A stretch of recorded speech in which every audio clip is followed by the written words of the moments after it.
오늘 말씀 제목은 아브라함의 순종입니다. 그 일 후에 하나님이 아브라함을 시험하시려고 그를 부르시되 아브라함아 하시니 그가 이르되 내가 여기 있나이다. 여호와께서 이르시되 내 아들 내 사랑하는 독자 이삭을 데리고 모리아 땅으로 가서 내가 내게 일러준 한 산 거기서 그를 번제로 드리라. 아브라함이 아침에 일찍이 일어나 나귀의 안장을 지우고 두 종과 그의 아들 이삭을 데리고 번제에 쓸 나무를 쪼개어 가지고 떠나 하나님이 자기에게 일러주신 곳으로 가더니. 아멘.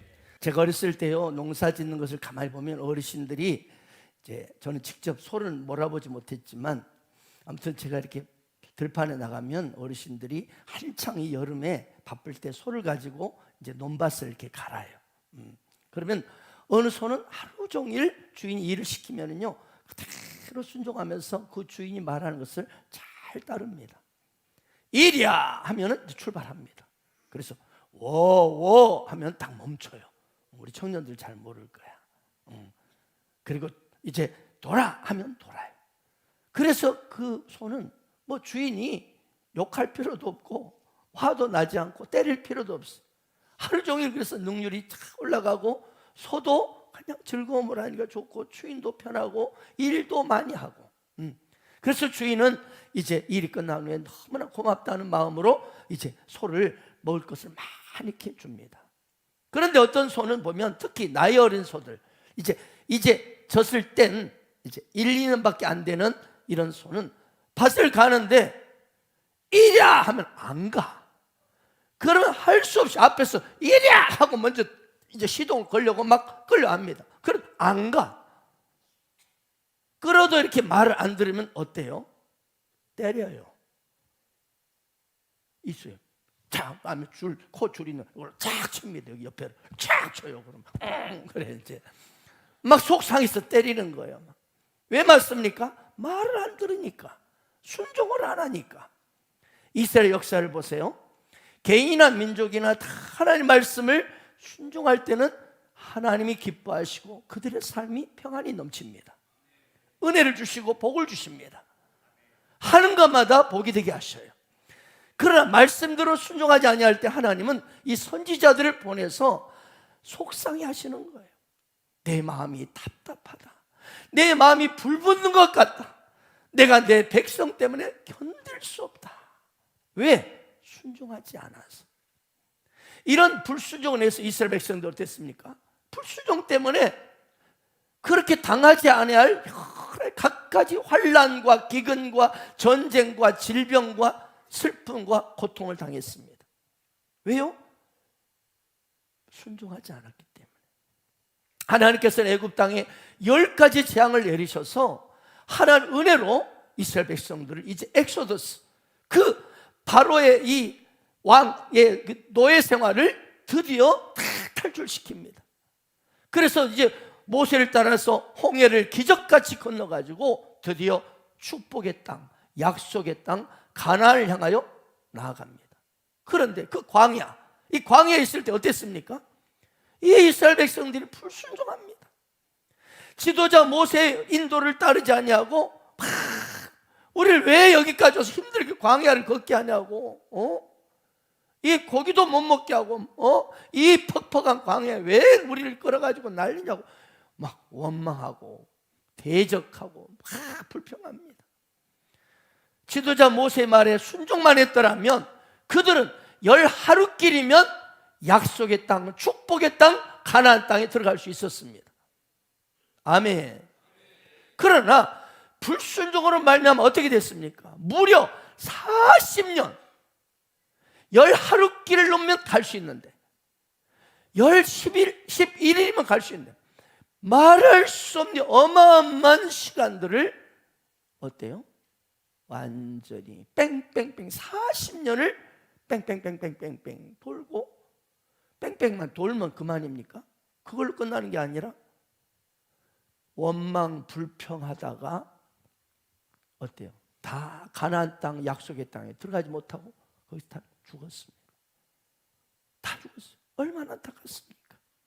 그러나 여호수아 갈렙 이들은 하나님을 신뢰하고 하나님 세우신 지도자 모세의 말에 순종했습니다. 그때 어떻게 돼요? 약속의 땅 가나안 땅을 정복하고 축복을 받았습니다. 사랑하는 여러분, 무슨 말입니까? 순종하는 자에게 복이 임한다는 거예요. 순종하는 자에게 은혜가 임하고 순종하는 자에게 축복이 주어지는 겁니다. 그러므로 우리 인간은 하나님의 말씀을 떠나면 안 돼요.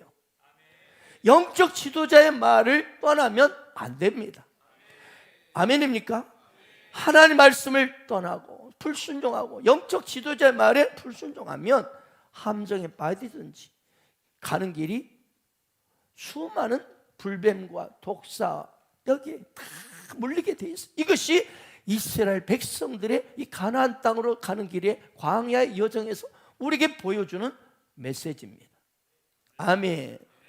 말씀을 떠난 인생, 말씀을 떠난 개인, 하나님 말씀에 불순종하는 인생이 영적 지도자의 말에 자꾸 원망하고 불평하는 그 인생이 어떻게 되는지를 보여주는 아주 하나의 그림입니다. 황희정승의 하루는요, 아들이 어디를 갔다 들어오는 거 집으로 돌아오는데 이 황희정승 외관을 딱 정지하고는 아들을 향하여 저를 어서 오시옵소서 이러는 거예요. 그러니까 아들이 깜짝 놀래가지고 아이고 아버님 어찌된 일이시옵니까? 왜 이러십니까? 아닙니다. 손님이 오는데 제가 어찌 절하지 않을 수가 있겠습니까? 아니 제가 아들이지 무슨 손님이에요. 부모 말에 순종하지 않는 자식은 자식이 아니요. 내 자식이 아니면 분명히 손님일 텐데 손님이 오시는 데가 어찌 절하지 아니할 수 있겠소. 손님 어서 오십시오. 그러니까 그때 이 아들이 크게 회개하고 그 뒤로 아버님 말씀을 잘 순종했다는 일화가 있습니다. 아멘. 성경도 보면 그래요. 사무엘상 15장 22절에 보면 사무엘이 이르되 여호와께서 번제와 다른 제사를 그의 목소리를 청종하는 것을 좋아하신 같이 좋아하시겠습니까? 순종이 제사보다 낫고 듣는 것이 순양의 기름보다 나으니라. 그래요. 하나님 말씀에 순종하는 것이 바로 제사보다 낫다는 거예요. 오늘 여러분 예배를 얼마나 1시간 이상 예배를 드리잖아요. 이 예배 드리는 수차례 예배보다도 순종 한 번이 훨씬 하나님이 기뻐한다는 거예요. 아멘 아멘. 예배를 수십 번 수백 번 들어도 순종하지 않는 사람은 한 번의 순종보다도 하나님이 별로 기뻐하지 않는다. 여러분 보세요. 자식이 부모 말 안 들으면 어떻습니까? 부모가 얼마나 속상해요. 정기찬 선생님 그렇죠. 예, 그래. 그런데 말 잘 듣고 순종 잘하면 모두가 다 해주고 싶어. 다 해주고 싶어. 그렇습니다. 하나님 앞 하나님부터 사랑받는 방법, 잘 되는 비결, 잘 되는 비결, 축복받는 비결이 순종인 줄 믿습니다. 오늘 본 말씀은 하나님께서 아브라함에게 독자 이삭을 번제물로 바치라는 청천벽력 같은 명령을 하시는 거예요. 아니 여러분, 이삭이 누구예요? 아브라함이 100세 얻은 생명보다 귀한 아들, 100세 얻은 아들이에요. 내 생명보다 귀한 아들이 이삭이에요. 또 하나님이 약속하신 믿음의 아들이에요. 그런데 그 생명보다 귀한 아들을 약속의 아들로, 믿음의 아들로 줘놓고 세상에 제물로 바치라는 거예요. 이 소나 양이 아니라 인간을 바치라는 거예요. 이거 말이나 됩니까? 언제는 줬다가 언제는 잘 키워놓으니까 내놓으라는 거예요. 하나님 이 변덕쟁이 아니요? 아니 왜 그래? 이게 하나님이요? 뭐예요 이게 하나님이요? 우리가 이처럼요 신앙생활 하다 보면 이런 일이 있어요. 하나님께서 나에게 언제는 좋다고 병도 치료해 주시더니 또 안정을 또 주시네? 병 주고 약 주네? 하고 이럴 때 이렇게 느껴질 때가 있어요. 여러분 이때 원망하고 불평하지 마시기 바랍니다. 오늘 본문의 아브라함이 지금 그런 심정이에요. 지금 아니 언제는 줘놓고 이제 내놓으라는 거예요. 다 잘 키워놓으니까 애써서. 오늘 본 말씀 22장 1절 2절 보십시다. 그 일 후에 아브라함이 하나님을 시험하려고 그를 부르시 아브라함아 하시니 그가 이르되 내가 여기 있나이다. 여호와께서 이르시되 내 아들 내 사랑하는 독자 이삭을 데리고 모리아 땅으로 가서 내가 내게 일러준 한 산 거기서 그를 번제로 드려라. 태워 죽이라는 거야. 태워서 제물로 바치라는 거야. 여러분, 오늘 이 하나님의 명령, 이건 뭐예요? 아브라함에게는요 너무나 감당하기 어려운 가혹한 시험이었습니다. 이건 아브라함이 자신의 생명보다도 귀중해서 여기는 100세에 낳은 아들 이삭을 내놓아 죽이라는 거야. 여러분 같으면 어떻게 하시겠어요? 여기서 우리는요 하나님이 우리에게 바라시는 이 신앙의 본질, 하나님이 우리에게 바라시는 이 신앙의 믿음의 본질이 뭔지를 깨닫게 됩니다. 뭡니까? 신앙이란 내가 가장 아끼고 사랑하는 것을 내놓는 것입니다.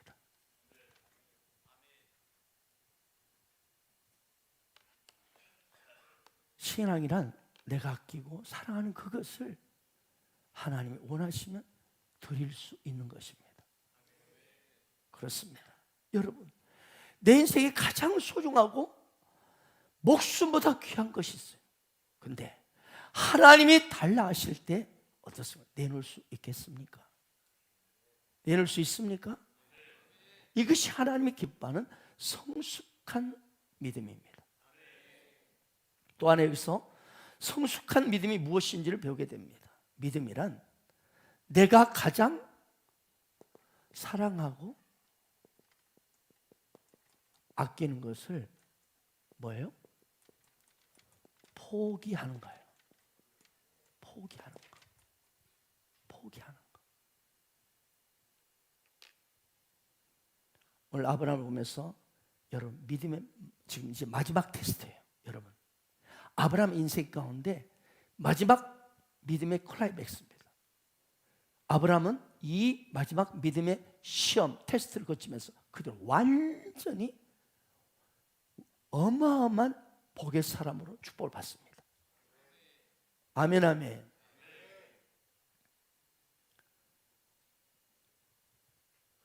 여러분 저와 여러분의 마지막 믿음의 테스트가 그것입니다. 내가 너무나 좋아하고 사랑하고 아끼고 있는 그것을 얼마만큼 내놓을 수 있는가? 반대로 얼마만큼 나는 포기할 수 있는가? 1절 보시면 하나님은 아브라함을 시험하시려고 오셨다 했어요. 여러분 시험하러 오신 거예요. 여러분 시험, 테스트는 우리 믿음 생활에 아주 중요합니다. 학생들이 제일 싫어하는 것이 시험입니다. 그래도 이 시험은 꼭 봐야 합니다. 왜? 그래야 다음 학년으로 진급할 수 있기 때문에. 시험 기말고사 중간고사 안 보면 그는 학년을 진급 안 됩니다. 시험을 봐야 또 우리는 자신의 약점과 부족한 부분을 알 수 있고 점검해서 보완할 수가 있습니다. 그래서 시험은 부담스럽지만 결코 나쁜 게 아니죠. 하나님은 우리 신앙도 그렇다는 거예요. 우리 신앙도 마치 우리 세상의 시험 보듯이 어떤 승진시험, 합격시험 있잖아요. 응? 진급시험 이러듯이 똑같이 우리의 신앙도 믿음을 테스트하실 시간이 있다는 거예요. 믿음을 테스트하셔서 우리의 믿음의 그걸 보면서 내 믿음이 어디가 약한지, 내가 어떤 믿음의 부분에 보완을 해야 될지를 깨닫게 되는 것이죠. 자, 오늘 하나님은 아브라함에게 이제 마지막 테스트를 합니다. 여러분 시험 많이 치러봤죠? 안 봤나? 시험 치를 때는 얼마나 솔직히 힘들어요.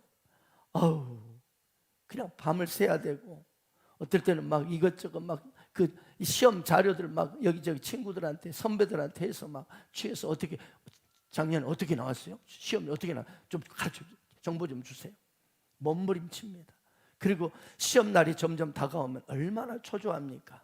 그러나 시험을 잘 통과하면 마땅한 자격과 영광이 주어집니다. 그렇습니다. 시험 그 자체는 너무나 부담스럽고 힘들지만 그 시험을 기꺼이 통과할 때 하나님이 원하시는 믿음의 수준으로 올라가고 그에게 그만큼 영광과 축복이 주어집니다. 여러분, 시험이라는 단어가 우리 국어는요 그냥 시험, 이것도 시험 저것도 시험인데 영어로 보면 한국말로 똑같은 시험이지만 영어로는 유혹이라는 게 있습니다. 똑같은 시험인데, 자, 우리 한국말로는 시험이라고 그래. 그런데 이 시험에는 오늘 말하는 이 테스트가 있고 두 번째는 템프테이션이 있습니다. 이거 유혹. 여러분, 유혹은 똑같은 시험인데 하나님이 주시는 게 아니에요. 야고보서 1장 13절을 보면 사람이 시험을 받을 때 내가 하나님께 시험을 받는다 하지 말지니 하나님은 악에게 시험을 받지도 아니하시고 친히 아무도 시험하지 아니하시느니라. 그렇습니다. 하나님은 시험을 받지도 않으시고 시험 우리에게 하지도 않습니다.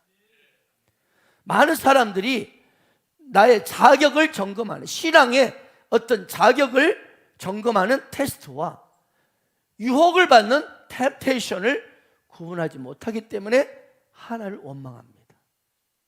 하나님 왜 이런 시험을 주시냐고. 여러분, 하나님 우리를 유혹하지 않습니다. 유혹하는 것은 원수 마귀입니다. 다만 우리가 육신의 생각으로 마귀의 생각을 받아버리는 상태가 이게 유혹당한 거예요. 그리고 인생이 비참해지는 거예요. 자, 근데 오늘 아브라함이 겪는 시험은 뭐죠? 첫 번째 테스트입니다. 여러분, 테스트는 좋은 것입니다. 템테이션은 안 좋아.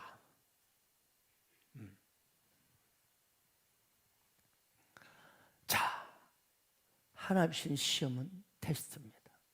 그런데 하나님 말씀하신 이 시험은요, 실상 현장에서는 아브라함이 너무나 가혹한 시험이었습니다. 뭐예요? 그 시험은 아들을 번제로 드리라는 거예요. 사람들은요, 자신이 잘 되고 복 받는 것에는 관심이 많아요. 하나님, 저 병 치료해 주세요. 그러면 하나님 믿을게요. 제가 그랬어요. 하나님, 이 폐기를 치료해 주시면 저 믿을게요. 치료해 주시되, 그래서 믿음의 싹이 생겼어요. 이게 바로 초보신앙이야. 아멘. 초보신앙은 보면 항상 이래요. 하나님 돈 많이 벌게 해주세요. 그러면 제가 하나님 제대로 믿어볼게요. 합격시켜 주세요. 좋은 직장 주세요. 그러면 내가 믿을게요. 보통은 다 그렇게 첫 신앙이 시작됩니다. 하나님이 주시면, 복 주시면 내가 믿겠다는 거예요. 혹시 여러분 가운데 지금도 그런 분 있습니까? 나 이렇게 복 주시면 내가 열심히 더 믿어볼게요. 아직 여러분 초보 신앙입니다. 다 처음에 그렇게 시작해요. 근데 그 자리에 그대로 머물러 있으면 안 되는 거예요. 아멘. 그런데 오늘 하나님께서는 아브라함에게 원하는 것은 뭐죠? 무엇을 주겠다가 아니라 내놓으란 거야. 내놔. 너 가지고 있는 내놔. 그것도 가장 아끼고 사랑하는 것 내놔. 네가 가장 아끼고 사랑하고 더 정말 소중히 여기는 것을 너 포기해라. 이거예요. 우리는 내가 너에게 100세 아들을 주리라 하면 할렐루야, 기분 너무 좋죠. 그런데 100세의 아들을, 생명을 내놓아라, 얼굴색이 싹 변하죠. 뭐야? 이게 하나님이야? 여기서 우리는 믿음의 아주 중요한 정의를 발견하게 돼요. 뭡니까? 첫 믿음은, 초보 믿음은 복 받는 것에서 믿음이 생겨요. 그러나 믿음의 마지막 단계가 뭐예요? 내놓는 거예요. 포기하는 거예요. 여러분이 가장 아끼고 사랑하는 것을 내놓을 수 있다. 아멘입니까? 기꺼이 내가 소중히 여기고 사랑을 아끼는 걸 포기할 수 있다. 당신은 마지막 하나님의 테스트를 통과한 사람이에요. 쉽지 않습니다. 아멘은 좋지만 실제 현장에서 쉽지 않습니다. 오늘 본말 2절에 보니까요, 하나님 아브라함을 보고 너 자신을 포기하라 안 하고 누구예요? 네 자식을, 아들을 포기하라는 거예요. 여러분, 부모는 자식이 죽게 됐을 때 어떻습니까? 대부분 차라리 내가 죽겠습니다, 내 새끼 살려주세요, 내가 대신 죽을게요, 이게 대부분의 부모들 심정입니다. 아멘. 이게 부모 마음이에요. 암에 걸린 자식이 죽어갈 때 하나님께 기도하면, 하나님, 제가 대신 죽을 수 없습니까? 우리 아들 살려주세요. 이거. 근데 이것이 사실은 누구의 마음이에요? 하나님의 마음이에요. 그래서 하나님께서는 그렇게 사랑할 자식을 좀 내놓으라는 거예요. 네 사랑하는 아들, 네 사랑하는 아들, 네 사랑하는 독자, 이렇게 반복이 쓰고 있잖아요. 이건 얼마나 아브라함에게는 소중한 이 아들인지를 말해주고 있습니다. 여러분, 참된 믿음, 성숙한 믿음은 나의 생명과 존재보다 더 귀한 것을 내놓는 것입니다. 포기하는 것입니다. 내놓는 수준이 높아질수록, 포기하는 수준이 높아질수록 당신의 믿음도 강도도 높아질 것입니다. 하나님은 집요하게 네가 아니라 네 아들을 달라는 거야. 아들을 번제로 달라는 거야. 차라리 내 아들 말고 이 백세나 이 귀하나 말고 차라리 나를 버리면 그럼 더 나아. 쉽지는 않지만 더 나아요. 그런데 나가 아니라 아들을 번제로 바치라는 거예요. 여러분, 여기 번제라는 말은요, 번제는 이 대속의 의미가 있습니다. 대속. 이 번제라는 뜻은요, 그냥 태울 번자, 재물제자, 태워서 드린 제사라는 이런 단순한 의미보다는 한마디로 대속, 뭐예요? 대신 죽음이에요. 대신 죽음. 그러니까 번제물이 뭐냐면 대신 죽음으로, 대신 어떤 사람을 대신해서 바쳐지는 제물입니다. 이삭을 제물로 바치라는 이 요구와 명령은 여러분, 놀라운 하나님의 큰 비밀이 숨겨져 있습니다. 이것은 먼 훗날에 이 땅에 하나님 아들이 태어날 것인데, 그 아들이 온 인류를 위해서 대신, 저와 여러분의 모든 사람들을 대신해서 번제로 내어 주실 것을 예언한 메시지입니다. 이거는요, 단순히 하나님의 아들을 빼앗아가는 정도가 아닙니다.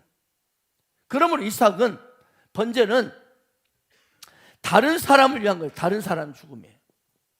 다른 사람을 대신해서 바쳐지는 제물이야. 그런데 중요한 것은 이삭이 스스로 죽으면 안 돼요. 할복자살, 이게 아니야. 이삭이 죽는 방법이 아주 중요합니다. 이삭은 스스로 자살하거나 다른 사람이 죽이면 안 돼요. 그럼 어떻게 해요? 부모가 직접 자기 아들을 죽여야 됩니다. 부모가 죽여야 됩니다. 그리고 번제로 드려야 됩니다. 여러분, 부모가 사랑하는 내 새끼를 칼을 들고 아들의 심장을 찌르고 아들의 살을 찢어 피를 흘리게 한다는 사실, 기가 막힌 일이에요. 아니, 아들 달라고 하면 여기 그냥 힘들어도 여기 있습니다 달라고 하니까 드릴 수 있어요. 이건 그래도 좀 더 나아요.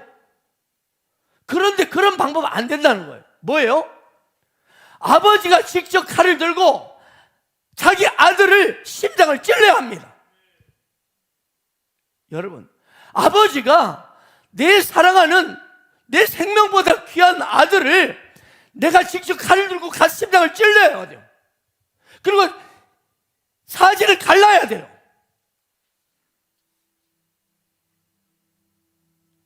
여러분, 이것이 십자가입니다.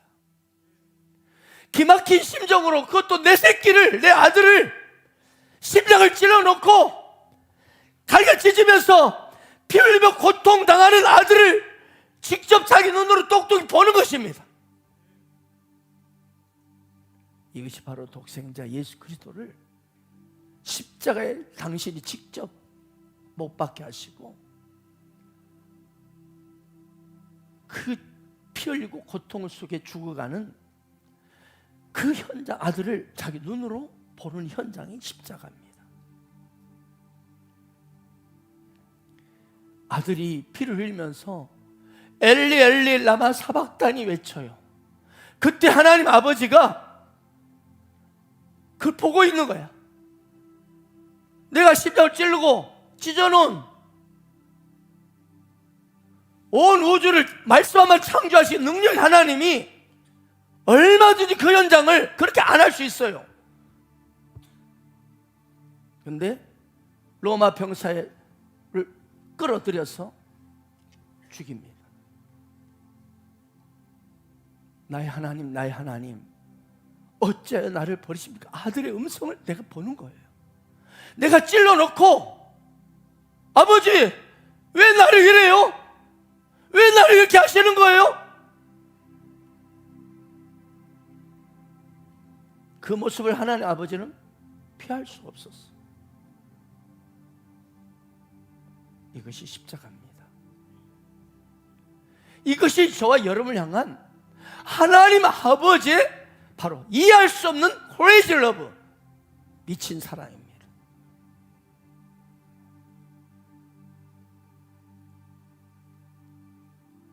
자기 아들을 내 심장을 찌르고 피투성이 돼서 죽어가면서 그 아들이 아버지 왜 나를 이렇게 죽이십니까? 왜 나를 버리십니까? 그 외친 음성을 피를 흘리고 보는 그 아버지 하나님의 심장, 이것이 그 현장에 떨어지는 곳이 바로 십자가입니다. 우리 찬양하십시다. 나를 향하신 아버지의 그 사랑, 나를 향하신 십자가의 그 은혜, 하늘보다 더 크고 바다보다 더 깊은 나를 향하신 그 사랑, 나를 향하신 아버지의 그 사랑, 나를 향하신 십자가의 그 은혜, 세상 그 무엇과도 바꿀 수 없었기에 이 땅에 오신 하나님,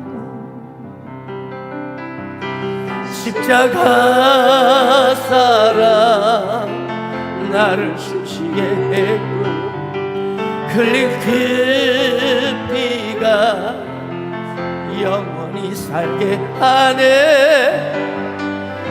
나를 위하여 하늘보다 버리신 그 사랑이 살게. 여러분, 도대체 저와 여러분 내놓을 게 뭐가 있어요? 무슨 감당이 있습니까? 쓰레기 같은 인생, 죄를 밥 먹듯이 씹는 인생, 그런 내가 귀하다고, 뭐가 진짜 귀해서 그 아들을 직접 심장을 찌르고 갈기가 벗겨서 아버지 왜 그러십니까? 나를 버리고, 그 말을 현장을 직접 들으시면서 그걸 견디신 것입니다. 왜요? 저 여러분을 사랑하기 때문에. 깜냥도 안 되는 저 여러분을 사랑한다는 거예요. 이게 미치지 않습니까? 도대체 내가 뭐가 잘한 게 있어서, 아니 좀 잘해가지고 훌륭해서 그렇다면 조금 그럴 법도 하다. 근데 여러분 모르겠어요. 내 자신 돌아보면 이게 목회자로서 과연 내가 얼마나 잘하고 있나?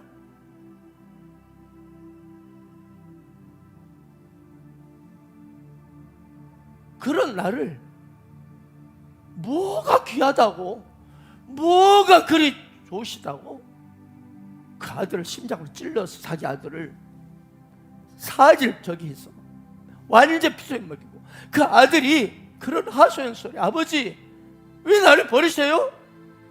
왜 나를 버리세요? 네? 그거를 눈물로 친구가 견디셔요. 왜? 저와 여러분을 살리기 위해서, 저와 여러분을 일으키고 영원한 행복을 주기 위해서. 이거 십자가예요. 십자가 사랑 나를 숨쉬게 했고, 흘린 그 피가 영원히 살게,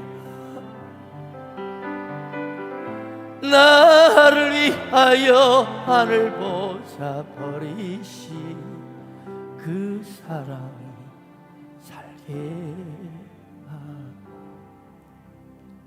예수님도 마찬가지예요. 뻔히 그 길을 갈 줄 알면서도 그 길을 가신 거예요. 그리고 그렇게 아버지로부터 버림당한 거예요. 가슴에 찔림받고 온통 찢김 받는 거예요. 뻔히 그 길을 알면서도 그 길을 택하셨어요. 왜요? 저와 여러분을 사랑하기 때문에. 그래서요, 내가 아끼고 가장 사랑한 걸 내놓는 거예요. 십자가 진짜 사랑 알면 다들 있어요. 다들 있어요. 내가 아끼고 귀한 거요, 다들 다를 수 있어요. 다 포기할 수 있어요. 오늘 그 십자가 사랑이 여러분의 전 인격을 가슴 깊이 강타하기를 축복합니다.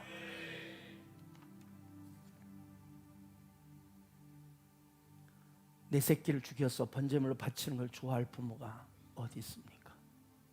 그것도 직접 내가 심장을 찔러서 사지를 벗기고 찢기고, 이런 그렇게 자기 아들을 그렇게 할 부모, 좋아하는 부모가 어디 있습니까? 정상적인 사람이나 아무리 믿음이 좋고 하나의 명령이라 해도 이건 못할 거예요. 몸부림칠 거예요. 저도 못합니다. 제 아들 새벽을 그렇게 가슴 심장을 찌르고 죽여라? 못해요. 모르겠어요. 특별한 감동이라면. 정상적인 내 상태로는 안 될 것 같아요. 그런데 오늘 3절의 말씀을 보면 아브라함은 이 하나님의 엄청난 청천벽력 같은 명령을 받고 나서도 이상할 정도로 담담하게 순종합니다. 그래서 여기서 우리는 두 가지 생각을 할 수 있어요. 첫째, 아브라함은 냉혈 동물인가? 아니면 머리가 텅 빈 바보인가? 미친놈인가? 또라이네. 또라이. 여러분, 아브라함은 종교에 세뇌된 사람도, 내결 동물도, 바보도, 또라이도 아니었습니다. 뭐예요? 그는 믿음의 사람이었습니다. 믿음의 사람. 3절 보십시오. 아브라함이 아침에 일찍 일어나 나귀 안장을 지우고 두 총과 그의 아들 이삭을 데리고 번제에 쓸 나무를 쪼개가지고 떠나 하나님이 자기 일러주신 곳으로 가더니, 하나님 이 명령을 들은 아브라함은 그 다음날 아침에 일찍이도 일어나, 그리고 나귀 안장을 지우고 두 종과 자기 아들 이삭을 데리고 하나님 지시한 곳으로 떠납니다. 여러분, 아니 내 새끼를 죽이는 현장을 가는데 아침에 일찍 일어날 필요가 있어요? 이 말은 뭐예요? 아브라함의 믿음과 순종을 보게 되는 겁니다. 순종도 뭐예요? 즉각적인 순종입니다. 여러분, 고민이 됐다면 아침 일찍 데려갔을까요?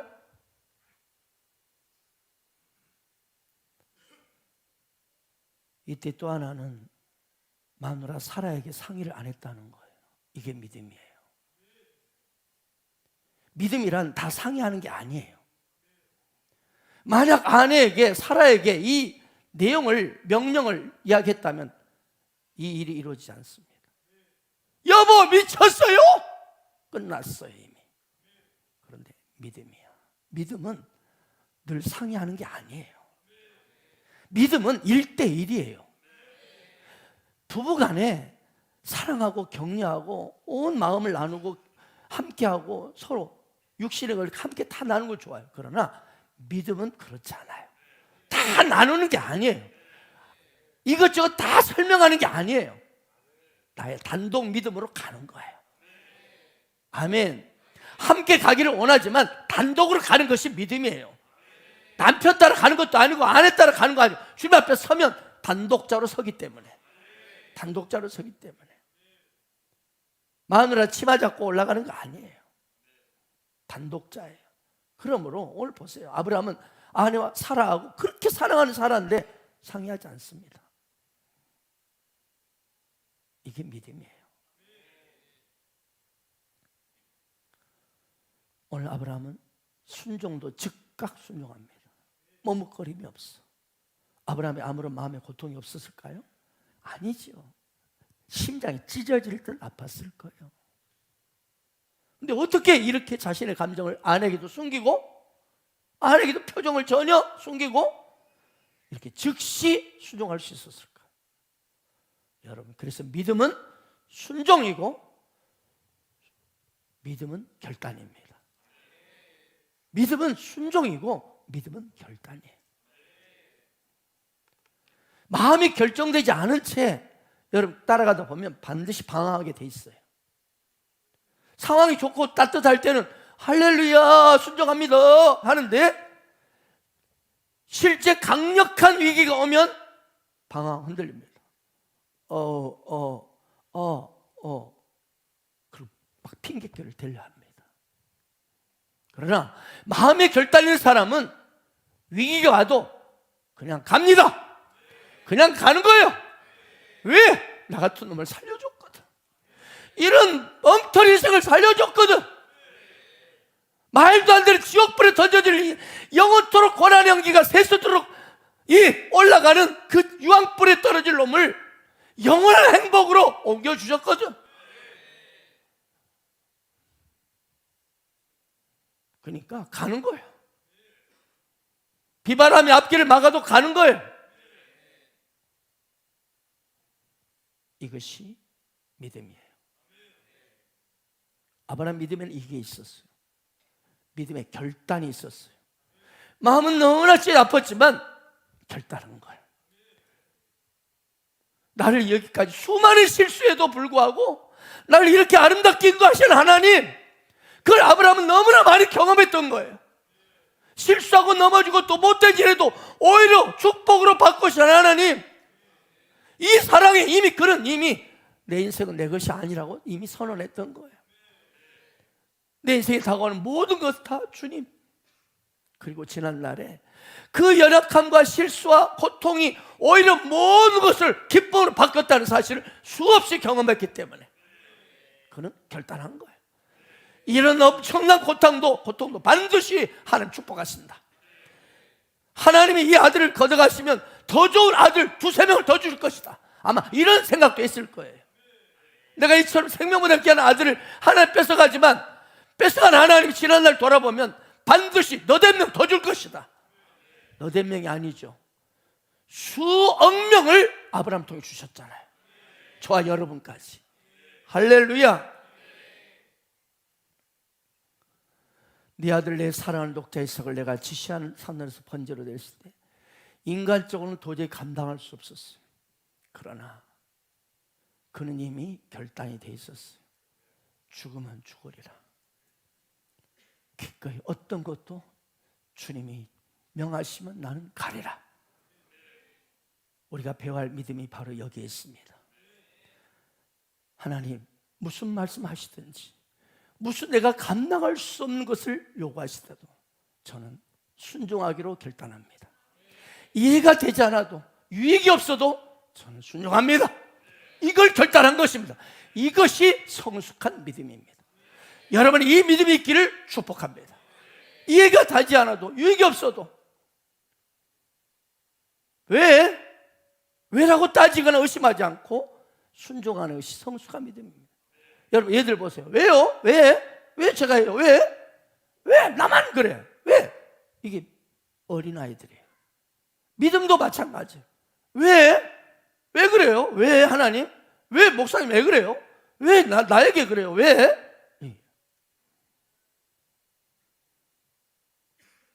그러나 성숙한 믿음은 이해가 되지 않아도 왜 하지 않습니다. 유익이 없어도 왜 하지 않습니다. 아멘하고 가는 겁니다. 왜? 믿음은 결단이기 때문에. 그래서 믿음이란 간단합니다. 믿음은 결단을 통해서 진보가 일어나고 또한 믿음은 바로 순종입니다. 그래서 믿음 좋은 만큼 순종하게 돼 있고요. 여러분 순종의 태도를 보면 믿음을 알 수 있습니다. 이건 같이 두 기차의 레일과 같습니다. 그 사람이 아주 100% 순종의 사람이다. 믿음도 100점짜리야. 근데 50% 순종해. 두 가지 말하면 한 가지는 순종해. 이건 50점짜리야. 여러분 열매를 보아 나무를 안다고 그랬어요. 그 사람의 이 순종의 열매를 보면 그 사람 믿음의 나무를 알 수 있습니다. 정확합니다. 뭐 어쩌고 하나님 화려하게 말하고 막 저기 하고 헌신하고 근데 과연 이 어떤 가혹한 순종을 요구할 때 순종하는가? 그래서 가장 탁월하고 멋진 제자는요 100% 순종의 사람이에요. 제자 훈련을 왜 하느냐? 순종 훈련이에요. 그 사람 100% 순종돼 있다? 제자 훈련 받을 필요 없어요. 그 사람 진짜입니다. 제자 훈련은 성경 공부가 아닙니다. 그래서 말씀을 통해서 그를 계속 자기를 부인하도록 말씀을 통해서 계속 순종 훈련을 하는 것입니다. 그래서 제자는 태어나는 것이 아니라 훈련으로 태워지는 거예요. 신기도 잘 세워지기를 축복합니다. 순종이 잘 안 될 거야 아마. 그러나 계속 훈련에 빠지지 말고 참석만 하면 가랑비 어쩌듯이 좋은 순종의 제자가 됩니다. 왜? 말씀이 계속 나를 깨끗하게 해주거든. 할렐루야. 말씀이 생수가 돼서 계속 훈련받다 보면 그 말씀이 나를 계속 적시니까 나도 어느 날 보니까 아이고 엉터리 믿음이 이렇게 훌륭합니다. 오늘 임명장 10사람 받는 거 보셨죠? 이 사람들 제자반 처음 들어왔을 때 형편 낙감을 한 들이 많았어요. 그런데 이렇게 다 세워졌어요. 훈련받다 보니까. 아멘. 그러면 여러분 히브리서 12장 2절에 보니까 한번 읽겠습니다. 시작. 온전케 하신 이인 예수를 바라보자. 이게 무슨 말입니까? 여러분 우리 힘과 노력으로는 순종이 잘 안 된다는 거예요. 다 순종할 줄 알죠. 다 순종하겠어 하는데 현장에 부딪히면 잘 안 된다는 거예요. 안 된다는 우리 인간이라는 거예요. 그런데 오늘 나 같은 이 죄 중의 괴수, 이 버러지 같은 인생, 쓰레기 인생을 위해서 십자가에 못 박히신 예수를 바라보면 순종할 수 있다는 거죠. 아멘. 우리는 흔히 믿음을 가진 사람은 만사 형통한다 이런 생각을 하죠. 물론 예수 믿으면 잘 됩니다. 믿습니까? 예수 믿으면 잘 됩니다. 믿습니까? 그런데 여기서 잘 된다는 의미가 뭐예요? 꼭 내가 바라는 대로 된다는 뜻이 아니에요.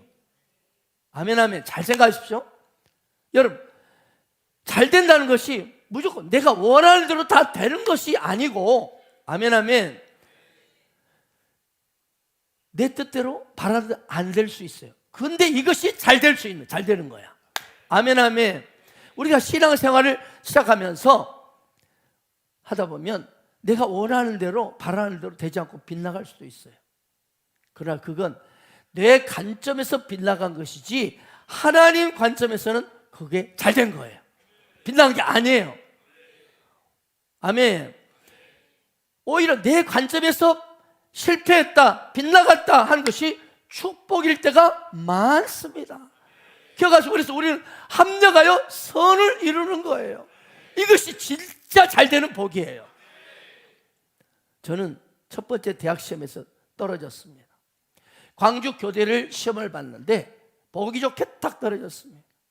와, 이제 그때는요, 그 요즘처럼 아니 아니라 이 쫙 붙여요. 이렇게 번호, 수험 번호 합격자들을 쫙 붙여요. 그럼 이제 거기 가기가 두려운 사람은 전화를 해. 거기 가면 또 두렵거든. 그러니까 다이얼을 돌려. 다이얼 이렇게 있어요. 자, 가면 자 이렇게 하는 거예요. 그래가지고 딱 수험 번호 저쪽에서 몇 번이세요? 그러면 몇 번이요? 없네요. 그때 한 7, 8명 저를 보고 있어. 제 사촌 여동생은 다 약대 다 들어갔어. 다 합격했다고 좋아하는데, 영아 너도 해봐라. 수험 번호 말 몇 번이 없네요. 와, 얼마나 창피했던지. 그래서 재수 없이 재수를 했습니다.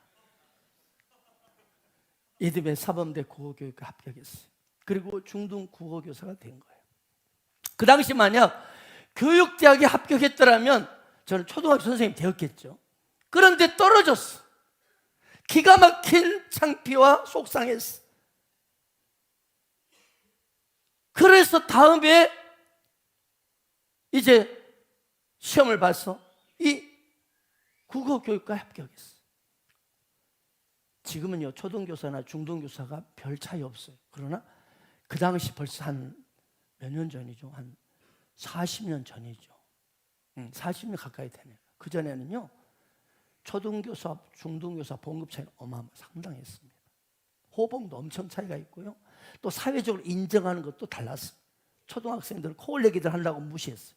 근데 중고등학교 교사들은 인정해 줬어요. 훨씬 인정받고 보수도 더 좋았습니다. 또한 제가 국어교육에 들어갔기 때문에 제가 쓰고 싶은 글들도 더 수준 높게 공부할 수 있었습니다. 그런데 또한 정말 합력의 선을 이룬 건 뭐냐? 제가 그때 중등교사가 되었기 때문에 지금의 아름다운 동역자 우리 박은영 전도사, 김현수 목사, 최규영 목사, 최영선 목사, 유재희 장로, 김효준 집사, 아멘, 이런 분들을 만날 수가 있었어요. 그래요. 그 당시의 수준으로는 내가 왜 떨어졌지? 실패 아픔이었지만 그건 내 관점이었어요. 그때 떨어졌기 때문에 이 귀한 하나님 나라 비전의 용사들을 만날 수 있었어요. 하나님의 디자인한 인생 속에 내가 있었던 거예요. 근데 나는 그걸 모르고 그때 현장만 생각하고 너무나 속상하고 창피하고 괴로웠어요. 근데 돌아보니 지금 그때 떨어진 것이 복이라, 떨어진 것이 하나님의 위대한 나의 부르심 앞에 그분의 비전을 성취하려고 그렇게 하셨던 거예요. 여러분, 우리가 퍼즐 있잖아요. 퍼즐 보면 퍼즐을 보면 막 여러 가지 조각들 있죠. 막 이상한 조각들 막 이렇게 막. 그러면 이 조각 하나 꺼내면 이게 뭐냐 도대체, 왜 이게 필요하냐, 이게 우습게 생기고 이거 그림도 어떻게 된 것인지도 모르고 알 수 없는 정체가 없는 퍼즐이야. 왜 이것이 필요한가? 그런데 딱 그게 있어야 정확하게 아름다운 퍼즐이 맞춰지는 거야. 그러면 우리 인생을 제가 수없이 말합니다. 토막으로 보지 말고 통으로 보길 바랍니다. 그 순간만 힘들다고 괴롭다고 거기서 낭망하고 좌절하지 말고 선하심과 인자하심이 너희들을 달려오시는 우리 주님을 믿고, 이것이 또 하나님의 뜻이 있다, 이것도 나중에 하나님의 엄청난 축복의 기회가 될 것이다, 하나님의 합력한 손을 이루신다, 이 믿음으로 무장하기를 축복합니다. 그렇습니다. 그 당시 내 수준을 실패고 떨어진 것이 아픔이었지만 그건 내 관점이었어요. 여러분, 하나님의 관점은 우리의 생각과 수준을 헤아릴 수가 없습니다. 이사야서 55장 8절 9절 이렇게 말씀합니다. 한번 선포합시다. 시작.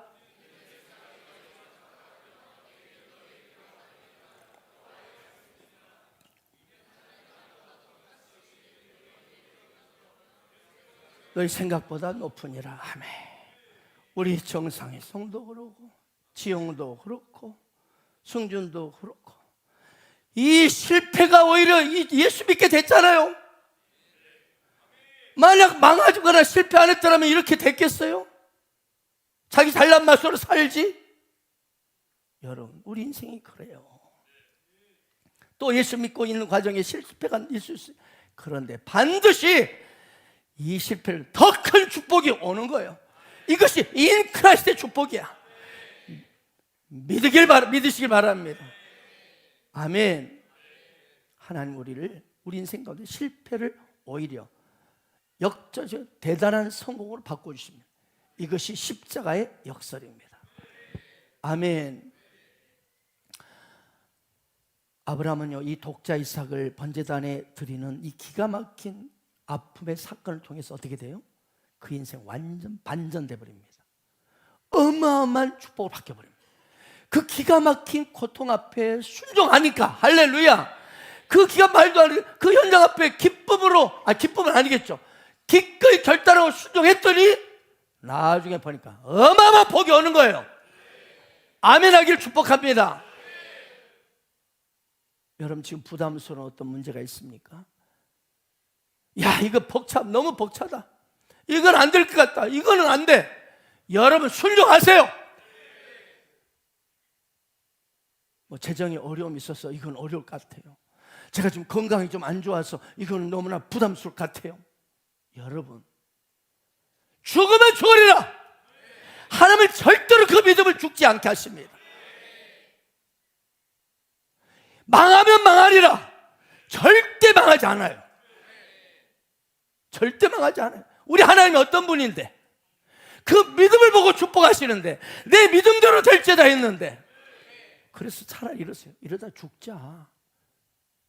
그래, 이렇게 이 질병 때문에 힘들고 이러다가 나 죽자. 절대 안 죽어요.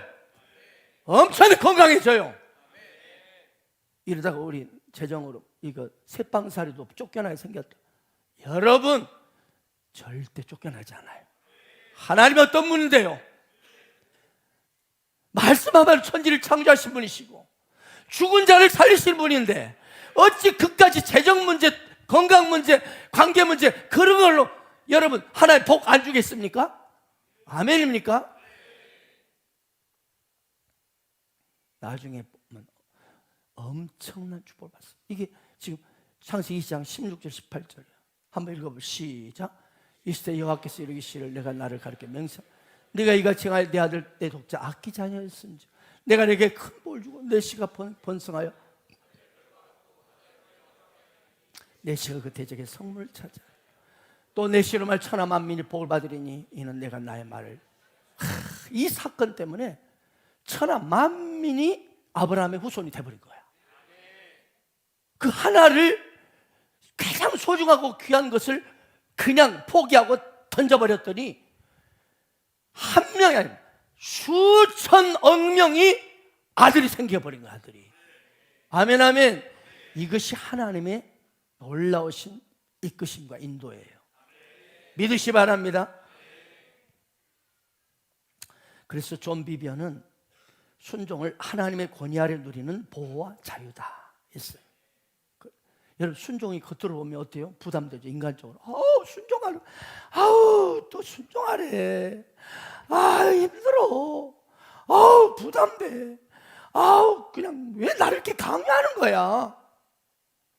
나를 막 제한하고 나를 막 어떻게 보면 묶어버리는 것 같아.